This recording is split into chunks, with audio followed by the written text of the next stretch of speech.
What is up, everyone? Welcome back to another video today, and in this video we are doing the 65th installment of Random Model Airports. Today we're going to be doing the Savannah Hilton Head International Airport. A nice reference is returning to the channel. No suggestions were made for this airport, however, if you have any new suggestions, please leave them in the comments below. And we are heading to the state of Georgia for the first time in this series. A bit surprised I haven't come here yet, but there aren't a whole lot of airports that I've seen that would interest me outside of Atlanta, which hoping to go there very soon, and that will be happening with the next airliners convention, which is going to be down there next summer. So very excited about that as the countdown continues. So it's a nice little singular concourse linear design, which is kind of the tradition with random model airports. I always like doing these airports that have this design since it's easy for me to set up and easy for me to do sort of like a one-take thing, if you will, when it comes to filming this airport. We do have one new model in this update as well. It's just off camera right now, but I've been wanting to use it for a little while since I got it, but finally got the opportunity to do it here since it is somewhat related to the airport's history, which, speaking of which, we'll take a look at that right now. So this airport, it opened up as Chatham Field back in 1942, which replaced a previous municipal airport in the area. It was used by the U.S. Army Air Forces during the war, which they had said that they would use in the event of a war, which they did. It was renamed to Travis Field in 1948, and by this point, the Georgia Air National Guard now had control of the airfield.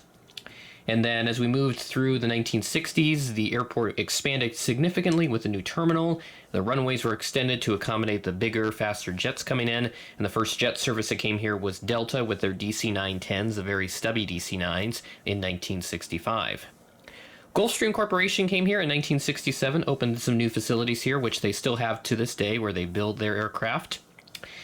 The airport was renamed to Savannah International Airport in 1983, and the Hilton Head part of it was added in 2003.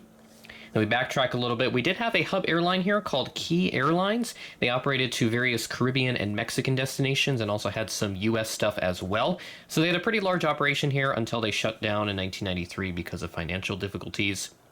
A replacement terminal, which is the current one here, this opened in 1994. And one unique thing I found about the airport is on runway 10, runway 10, there are gravestones embedded into the runway because they did not want to move the gravestones. The family who owns the gravestones, they did not want to move them. So they decided to build the runway basically on top of it. And if you look on satellite imagery very closely, it's on the north side of runway 10. It's on like that northern edge of it. You will see two little marks on there, and those are where the gravestones are at. So that's pretty interesting. And as far as I can tell, that's the only airport that I can think of that has a gravestone literally embedded into the runway. And as of right now, there is some construction going on for additional gates to add some capacity, which is going on right over here. So that's why this apron does not have a jet bridge right now. I should probably remove it because they do not have that sitting there in the actual satellite imagery. So that is how the airport should look like, at least without the construction right now. And then a couple new services for Allegiant. We have a couple interesting services here. Not really interesting necessarily, but they're all to Florida. Punta Gorda begins on November 14th, and then Fort Lauderdale and St. Petersburg will begin on November 15th. I'd assume those are seasonal services, so they're just resuming them ahead of the winter time coming up here very soon. So without further ado, we're going to go ahead and get started with Gate 3 right here. Starting off, we have this United Express Embraer 175. This aircraft arrived in from Chicago O'Hare as Flight 5767, operated by SkyWest, at 2:40 p.m., delayed from a 2:34 p.m. scheduled arrival. Next up at Gate 5, we have this United 737-700 coming in from the Mile High City. This arrived in as Flight 1476 at 2:57 p.m., ahead of a scheduled 3:09 p.m. arrival. Now we move on to JetBlue, which surprisingly is using the A220s here, so that's pretty cool. Nice to get to use an A220 here. We'll have a second one in this update as well. This JetBlue aircraft came in from John F. Kennedy as Flight 341 at 8:44 a.m., ahead of a scheduled 8:46 a.m. arrival. And then we'll move on into the Delta section. We got a couple Delta planes here, 3 of them. We'll have another one at the end of the concourse. So this, at Gate 11, this Delta 737-900 came in from Atlanta as Flight 3014 at 1:17 p.m., ahead of a scheduled 1:34 p.m. arrival. And these are one of the acquired 737s for Delta, and not one of the ones built straight out of the factory. And then at Gate 13, this Delta 717 also coming in This arrived in from Detroit as Flight 2837 at 11:43 a.m. ahead of a scheduled 12:03 p.m. arrival. And then the 757-200 is here at Savannah, so it kind of makes sense. They like to fly out of Atlanta to a lot of different airports in the region, and sometimes they'll occasionally send it to some random city as well outside of this region. So gate 15, this 752 came in from ATL as flight 2425. This was delayed by 90 minutes, arriving in at 9:15 p.m., delayed from a 7:45 p.m. scheduled arrival. And then moving up onto our American section, we have a little break there with the Allegiant plane, and then we'll get a couple more in after that. So this CRJ 700 parked at gate 14 came in from Washington Reagan as flight 5554, operated by PSA. And this arrived in at 9:20 p.m. ahead of a scheduled 9:40 p.m. arrival. And I'll place the camera on top of the building so we can get a nice view of this Allegiant A319. And this arrived in from Pittsburgh, Pennsylvania as flight 2785 at 12:57 p.m. ahead of a scheduled 1:23 p.m. arrival.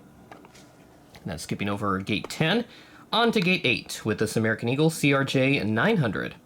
So this arrived in from Charlotte as flight 5177 operated by PSA at 9:05 a.m. delayed from an 8:32 a.m. scheduled arrival. So this aircraft is delayed by 33 minutes.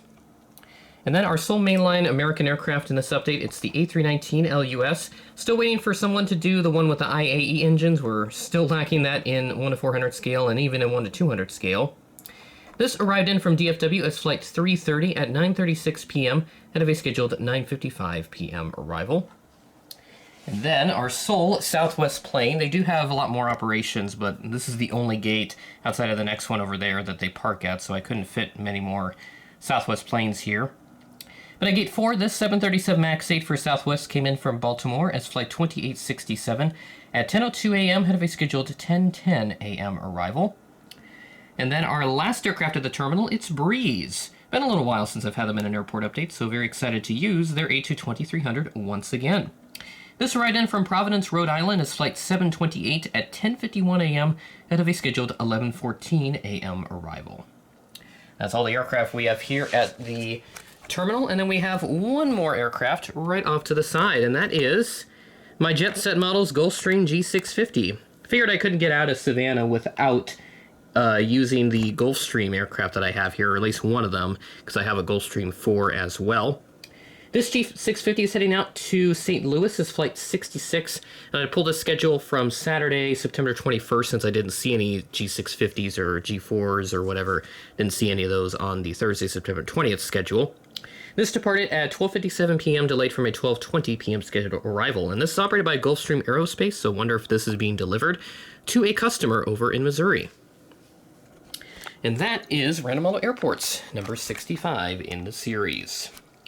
So excited to finally get to Georgia, check that off on my state list. I think I'm down to just a handful, and if I pull up my map here that I have, so the only states that I've not done random model airports in, if I'm correct, we have Nevada, Utah, Arizona. I haven't done Oregon, surprisingly, although I think I may have done an Oregon one, but maybe not. My map doesn't list it. So for sure, it's been Nevada, Utah, Arizona, New Mexico, Mississippi, Indiana, Vermont, I think, I got New Hampshire, and that's pretty much it. So I'll try to hit up those airports as well in the future, or those states where there's some good airports. I know Arizona, I did try doing Tucson a long time ago, but the file was broken, so I will be redoing that airport at some point in the future.